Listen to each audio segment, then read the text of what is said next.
Hello there. Welcome to The Making of Madrid, a show about life in Madrid presented by me, Felicity Hughes. I'm a tour guide and journalist living in the city, and I've been writing The Making of Madrid for quite a while, and now we've just gone into being a podcast/YouTube channel. So I hope you're enjoying it, and if you are, please do leave a review because that really does help get the word out about the show. Now, I'm dressed today in my summer finery because this this video is all about summer in Madrid and how to survive summer in Madrid. So I'll be giving you a few tips and tricks on that.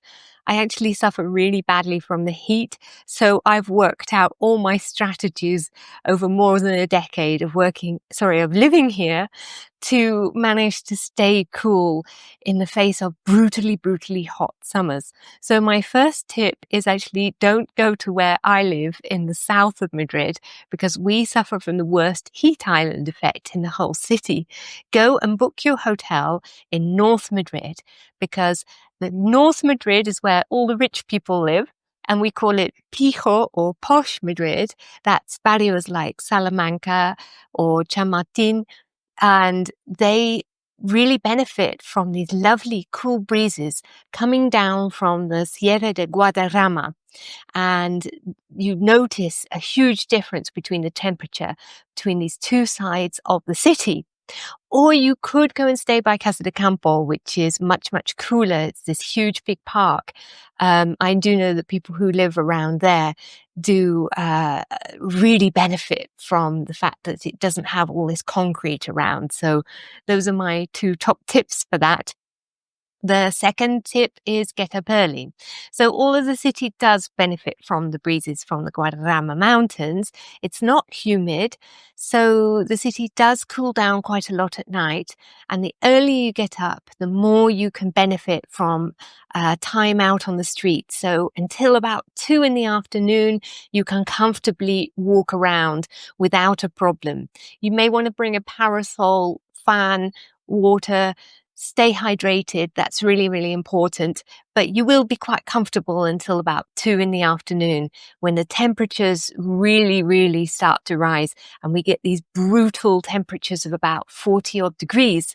So that's when you want to go back to your hotel and take a long siesta, ideally until very late at night. This is why Spanish people don't eat until 8 p.m. at the earliest, and in summer it's more like 9 or 10 p.m.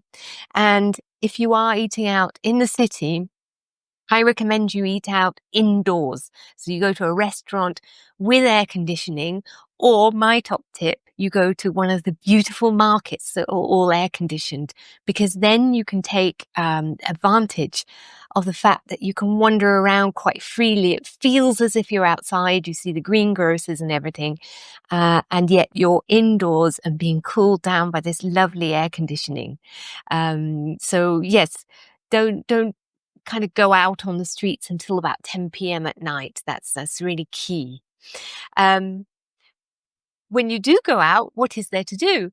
Well, as you come in summer, there are like lots of fiestas on. So it's when we have our summer festival, which is called Veranos de la Villa.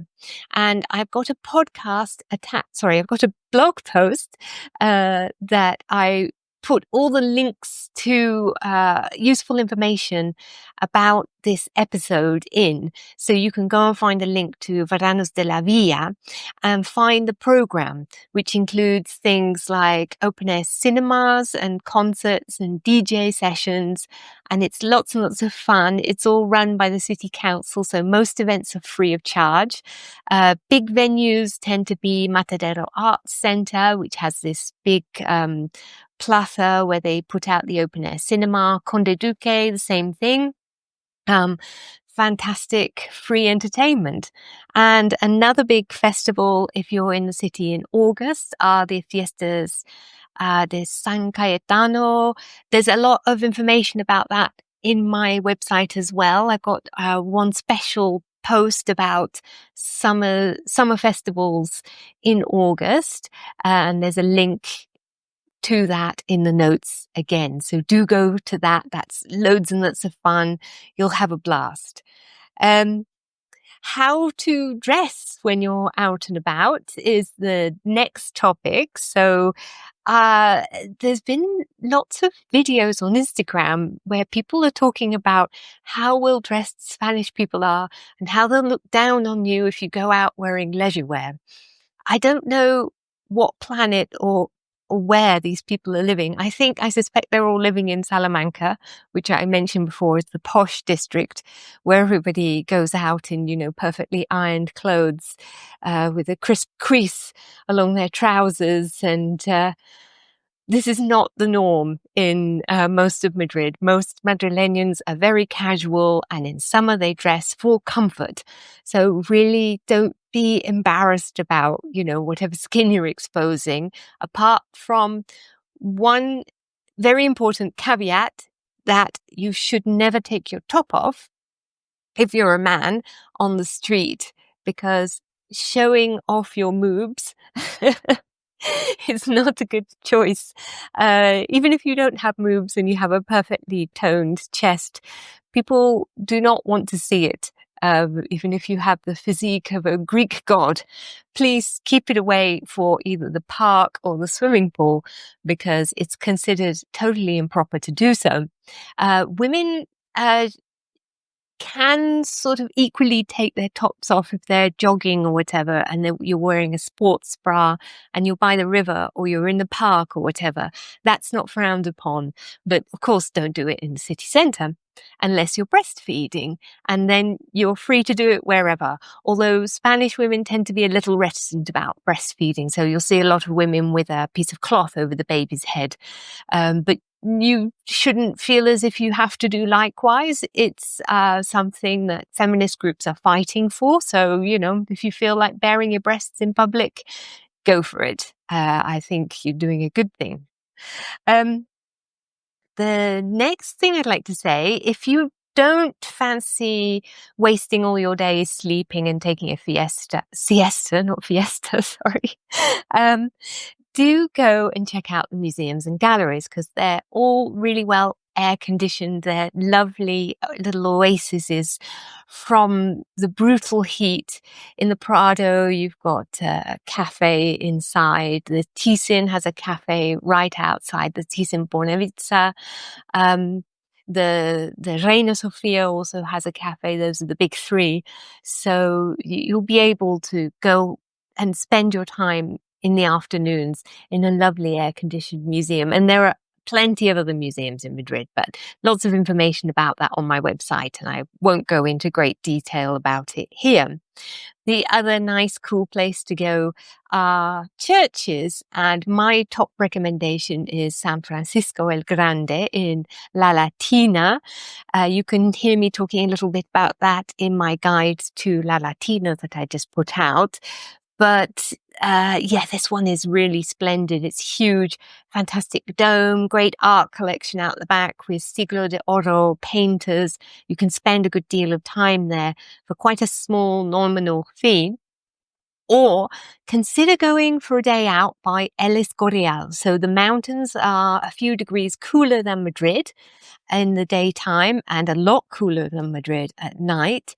And in El Escorial, you'll find the palace of Philip II. Philip II is the guy who basically made Madrid the capital of Spain by settling the court here in 1561. But he loved to retreat out to this huge palace/monastery in the mountains. Huge, great, thick stone walls. So even though it's not air conditioned, you'll feel terribly cool inside because of the way those kind of buildings were constructed. So, of course, concrete is everyone's greatest enemy, and this is why we're all absolutely furious with our mayor, Almeida, because he's consistently gone around removing trees from the plazas in Madrid. So they aren't nice places to take a break from the heat. but we still do have tons and tons of trees in our parks. So I recommend that you go to either Retiro Park or Casa de Campo Park and enjoy the beautiful green spaces out there where, again, like the mountains, you'll feel a few degrees cooler and really notice the benefit.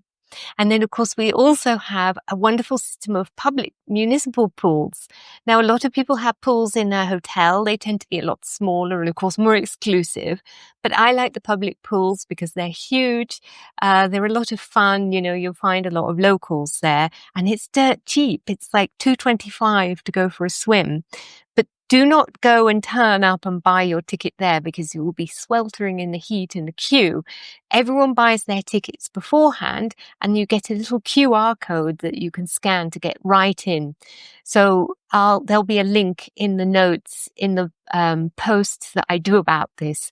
So do check that out. You'll have to navigate your way through the system in Spanish and create an account, but well worth the time to spend doing that because you'll really, really enjoy the public pools.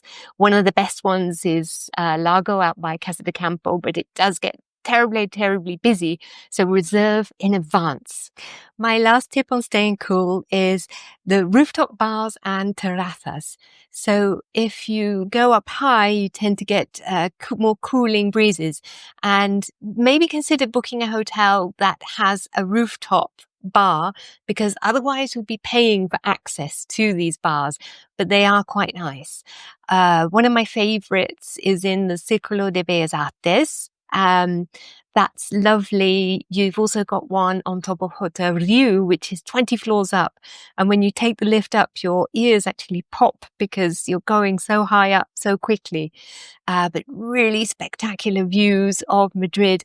They often have these little sprinkler systems attached to the top. So you get that and you get the cooling breeze.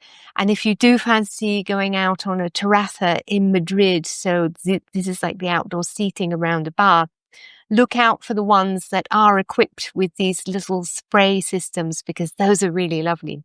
And sometimes I even bring my own spray with me and a fan to cool down, you know, at night or during the day, because that's just, you know, we do what we can to stay cool. But I think you'll really enjoy your trip to the city nonetheless if you follow these tips.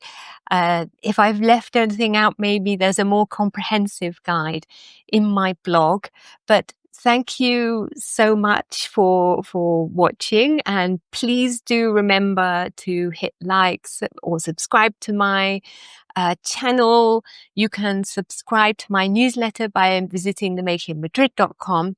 And if you're enjoying the content so far, do think about supporting The Making of Madrid by buying a copy of my new book, Quiet Madrid, or hiring me as a tour guide, or you could go and get one of my audio guides that are available on voicemail.